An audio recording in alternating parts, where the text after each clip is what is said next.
Today, despite the unprecedented circumstances, we come together as the United States Congress bestows its highest honor, the Congressional Gold Medal, on the crewmen of the USS Indianapolis.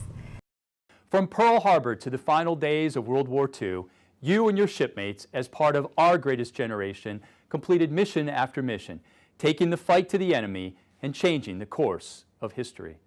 In the waning days of the war, you didn't stop when a kamikaze struck your ship.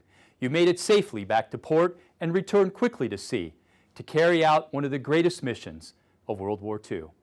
You didn't know the cargo you carried from San Francisco to the Marianas Islands in July of 1945 would change the course of the war. You just knew it had to make it through dangerous waters.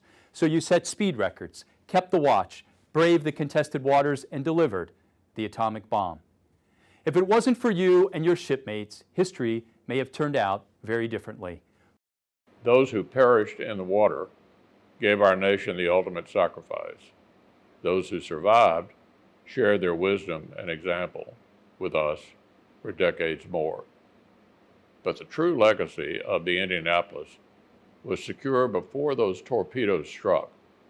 Her crew turned the tide of the war.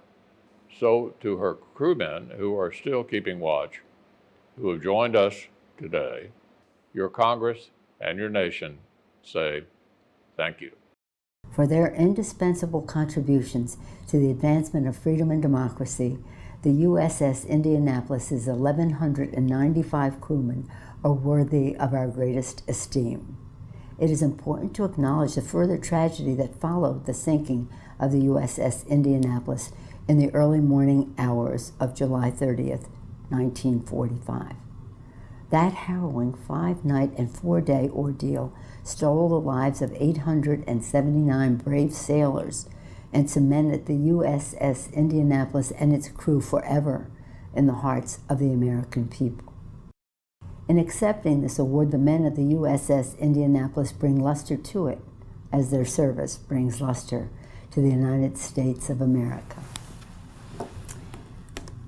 On behalf of the United States Congress and a grateful nation, I'm pleased to present this Congressional Gold Medal to the crew of the USS Indianapolis in recognition of their perseverance, bravery, and service. Now, this gold medal will be proudly displayed at the Indiana War Museum, where it will continue to educate and inspire generations of patriotic Americans.